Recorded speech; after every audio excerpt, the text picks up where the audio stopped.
ኣብ ዓለም ስፖርት ገለ ታሪኻት ብሜዳን ብመዳልያን ኣይጅምሩን እዮም። ገለ ዛንታታት ካብ ጭቃ መንገዲ ካብ ጎቦታትን ድኽነት ዘለዎን ፈተና ዝበዝሖ ህይወት እዮም ዝጅምሩ። ኣማኒኤል ጴጥሮስ ድማ ሓደ ካብቶም ታሪኹ ብመዳልያ ዘይጀመረ መንእሰይ እዩ። ኣማኒኤል ጴጥሮስ ብ17 ግንቦት ኣብ 1995 ዓመተ ምህረት ኣብ ገማግም ቀይሕ ባሕሪ እትርከብ ከተማ ዓሰብ ኤርትራ ተወሊዱ። ይኹን እምበር እቲ ኣብ ኤርትራ ዝነበሮ ናይ ቁልዕነት ግዜ ኣዝዩ ሓፂሩ ነይሩ።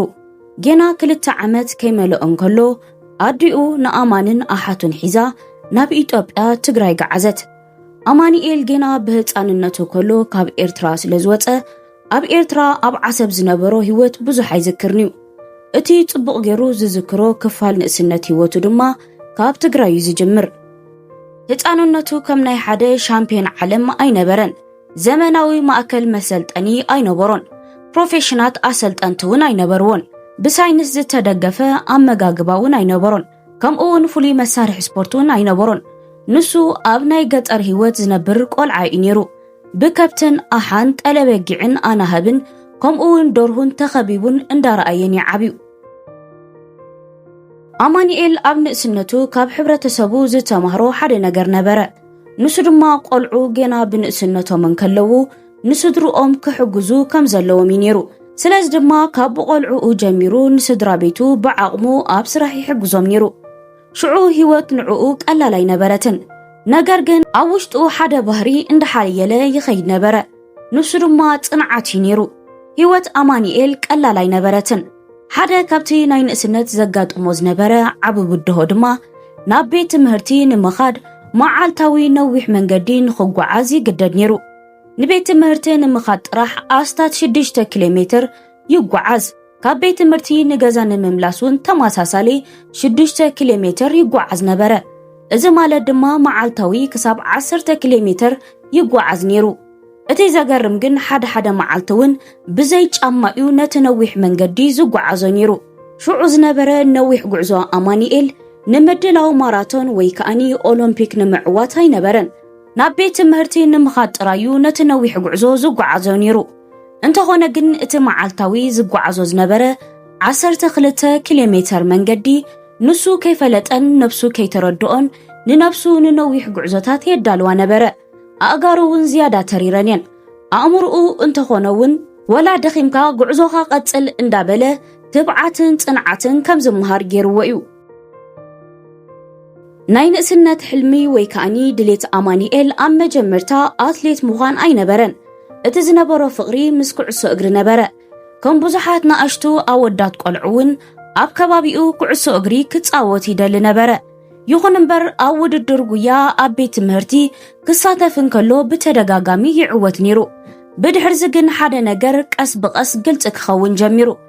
እቲ ኩዕሶ እግሪ ዝፈቱ ቆልዓ ናይ ኩዕሶ እግሪ ዘይኮነስ ናይ ጉያ ተውህቦ እዩ ነይርዎ።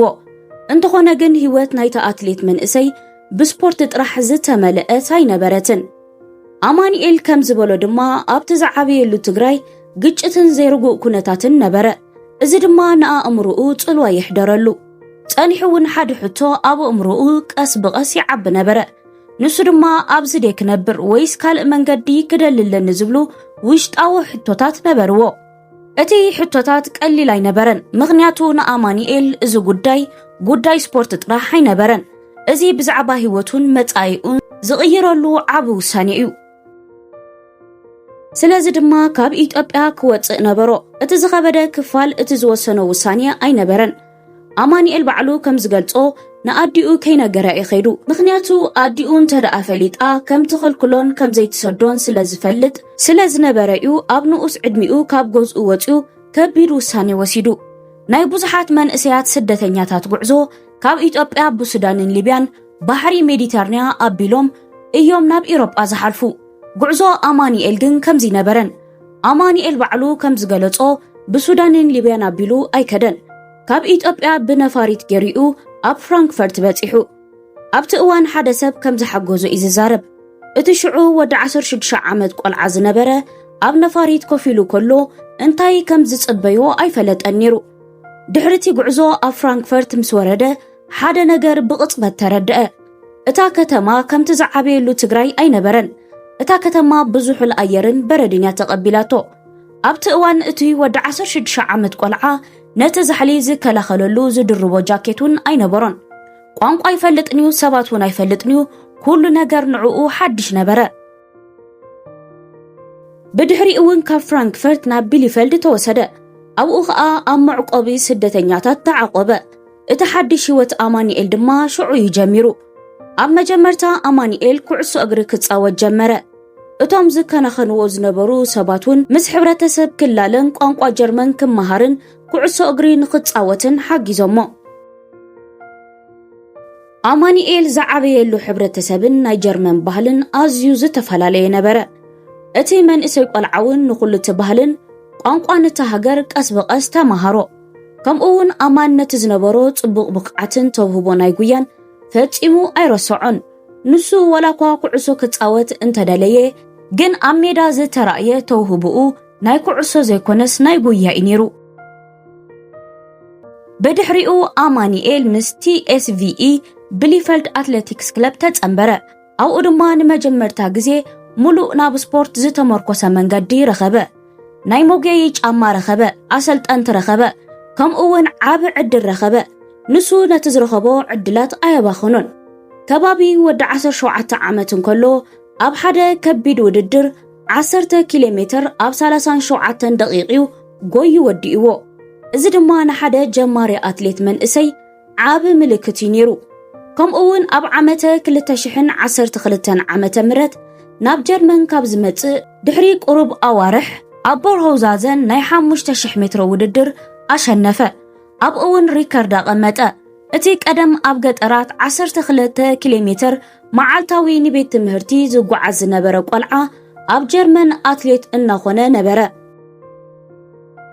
ኣማኒኤል ኣብ ጀርመን ስደተኛ ወዲ ጥራይ ኣይነበረን ኣትሌት እውን ነበረ ኣብቲ ዝጓዓዞ መንገዲ እውን ሓድሽ ህይወት ክሃንጽ ጀሚሩ ወላኳ ዓወት ናብ ህይወቱ እንተመጸ ነገር ግን ልቢ ኣማኒኤል ካብ ገዝኡ ተፈሊፈልጥን ኣዲኡን ኣሓቱን ኣብ ትግራይ ስለ ዝነበራ ንሱ ኣብ ጀርመን ኮይኑ እናሰልጠነን እናተዓወተን ከሎ ብዙሕ ግዜ ብሓሳቡ ናብ ስድራ ቤቱ ይምለስ ነይሩ ብፍላይ ድማ ኣብ ግዜ ግጭት ትግራይ እቲ ርሕቀት ኣዝዩ ከበዶ ምስ ስድራ ቤቱ ምርኻብ ኣጸጋሚ ኮነ በዚ ምኽንያት ድማ ኩሉ ግዜ ንውድድር ክስልጥን ከሎ ስድራይ ደሓንዲዮም ዝብል ሕቶታት የናውጾ ነበረ እዚ ሕቶዚ ብመዳልያ ኣይጠፈአን ብሪከርድ እውን ኣይጠፈአን ስለዚ ጉያና ኣማኒኤል ስፖርት ጥራሕ ኣይነበረን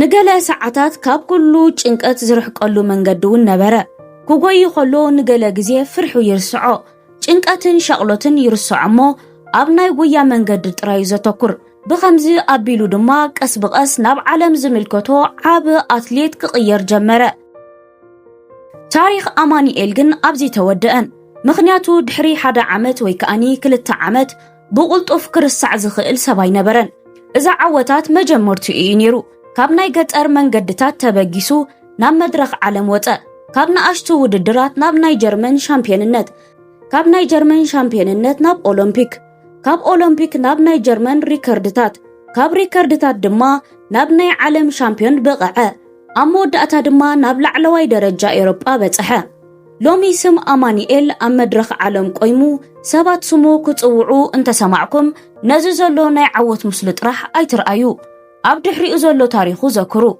ዓሰብ ትግራይ እቲ ነዊሕ መንገዲ ቤት ትምህርቲ ገጠርን ስድራ ቤትን ስደትን ጀርመንን ከምኡውን ቋንቋ ጀርመን ዘይክእል ወዲ 16 ዓመት ቆልዓ ኣብ መወዳእታ ድማ ኣትሌት ኮነ እዚ ታሪኽ እዚ ናይ ኣማኒኤል ጴጥሮስ ታሪኽ እዩ ካብ ስደተኛ ቆልዓ ናብ ኣትሌት ቀጺሉውን ናብ ጀርመናዊ ሪከርድ ሰባሪኡ ፋሚልያንስ ምሳኹም ዝጸናሕኩ ኣና ሓፍትኩም ሃምንቼ ምሳይ ክሳብ ሕጂ ተዳጸኒሕኩም ብርግጽ ነዛ ቪድዮ እዚ ኣፈትኩም ኣለኹም ከምቲ ልሙድ ላይክ ምግባር ኣይትረስዑ ኣብ ዝመጽእ ብኻልእ መደብ የራኸበና እንዳበልኩ ሃናጽ ዝኾነ ሓሳብ ርእቶም ዘለኩም ኣብ ቦታ ኮሜንት ሴክሽን ምጽሓፍ ኣይትረስዑ ብተወሳኺ ከዓ ሼር ብምግባር ምትብባዕኩም ኣይፈለየኒ ሳብስክራይብ ዘይገበርኩም ሳብስክራይብ ብምግባር ኦል ትብል ከም ዘላ ርግጸኛታት ኩኑ ቻው ሙቁራት ብጣዕሚ ይፈተኩም